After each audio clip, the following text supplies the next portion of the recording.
Quand est-ce que vous vous êtes vraiment demandé comment je vais moi? Pas est-ce que j'ai bien dormi, pas est-ce que j'ai tout coché sur ma to-do list, mais réellement comment je me sens à l'intérieur. Beaucoup de gens peuvent passer des années sans jamais se poser cette question. Parce qu'on nous a appris à être productifs, à être disponibles, à répondre aux besoins des autres avant les nôtres. Mais on nous a rarement appris à nous écouter vraiment. Et pourtant, votre santé mentale, c'est le socle sur lequel tout repose. Sans équilibre intérieur, rien, absolument rien ne tient. Ni votre énergie, ni vos relations, ni vos ambitions. Et il faut dire les choses clairement. Ignorer sa santé mentale, c'est comme ignorer une douleur physique. Si vous aviez mal au dos depuis des mois, vous iriez consulter, n'est-ce pas? Mais quand c'est l'âme qui souffre, quand c'est le moral qui flanche, on se dit « Oh, ça va passer ». Non, cher ami, non. Ça ne passera pas, en tout cas pas tout seul. Ça s'accumule, ça se transforme et ça finit par s'exprimer autrement. Fatigue chronique, irritabilité, anxiété, perte de motivation, troubles du sommeil ou même des maladies psychiques. Votre corps finit toujours par traduire ce que votre tête refuse d'entendre. Notre corps finit toujours par traduire ce que notre tête refuse d'entendre. Je me dois de m'inclure parce que c'est vrai que je fais une série de podcasts dans laquelle je parle de santé mentale et autres. Mais je tiens à préciser que je ne me positionne pas comme un gourou ou comme une madame qui sait tout. Non, non, ce sont des expériences vécues, des leçons que j'ai tirées de ces expériences et que maintenant je partage avec vous si vous voulez bien les entendre.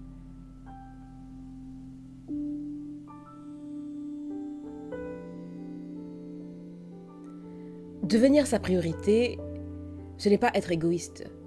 C'est vrai que l'égoïsme est un terme lancé à tout va, mais faire de soi sa priorité, ce n'est pas de l'égoïsme. C'est se rappeler que vous êtes le seul terrain sur lequel votre vie pousse. Si ce terrain est épuisé, tout finit par faner. Alors la question c'est comment prendre soin de sa santé mentale concrètement? Comment redevenir une priorité quand on a passé des années à s'oublier? La première étape, c'est d'arrêter de minimiser ce que vous ressentez. Combien de fois avez-vous dit « Oh, ce n'est pas si grave, d'autres ont vécu pire, je ne devrais pas me plaindre après tout ».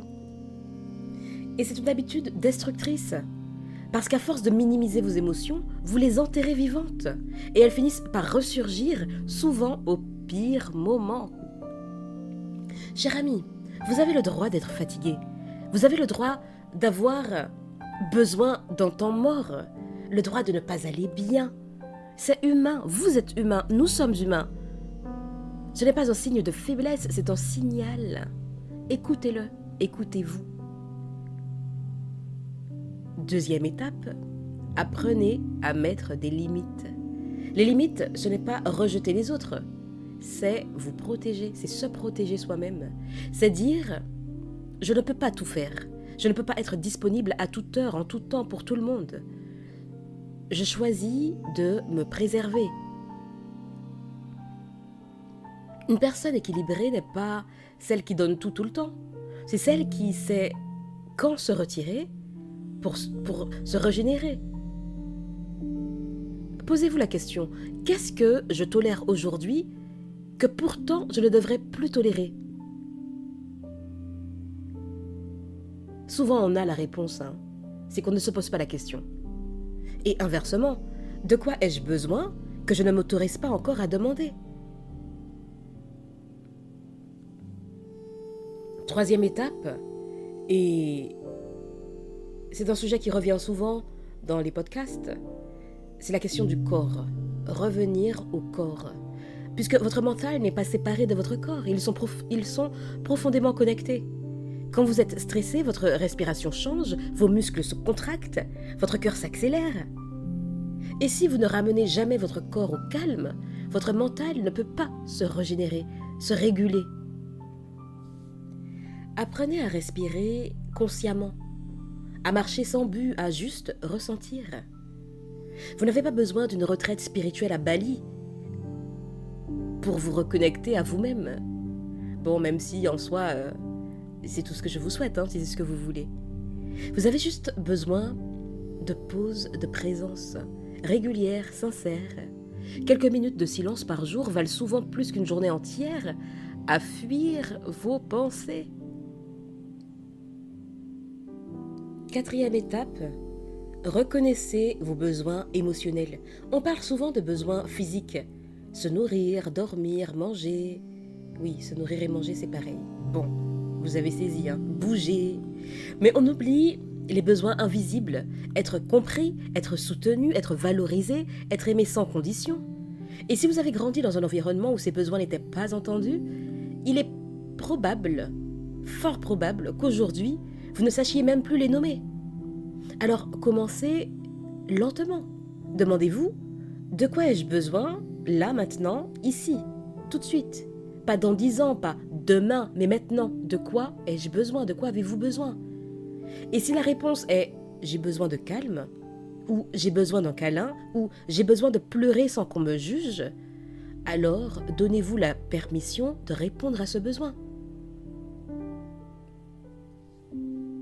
5e étape, désapprenez le « je vais bien » automatique. Je répète, désapprenez ou déconstruisez le « ça va, oui ça va » automatique. Combien de fois par jour répondez-vous « ça va, oui ça va » alors que non, ça ne va pas, ça ne va même pas du tout.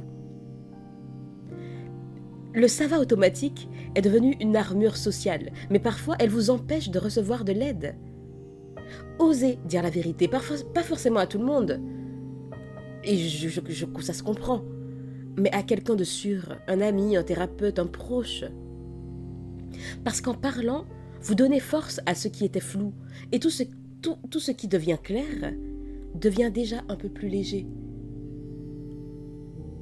Et puis, plus facile à régler.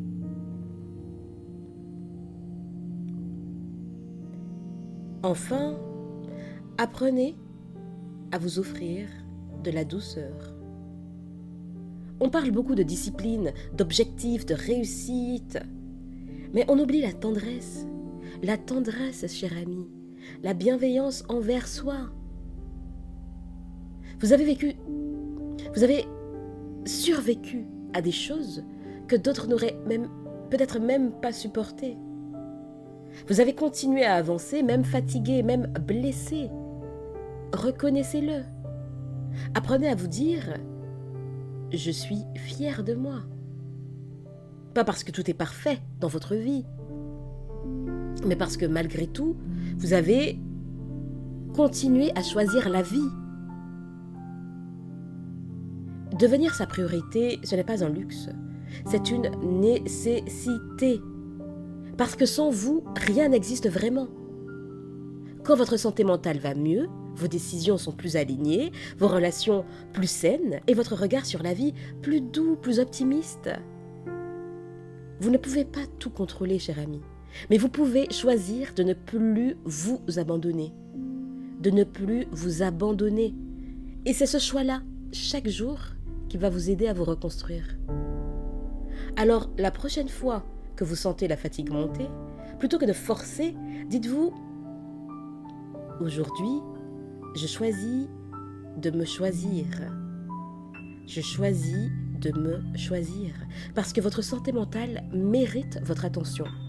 Et parce que vous méritez d'exister pleinement.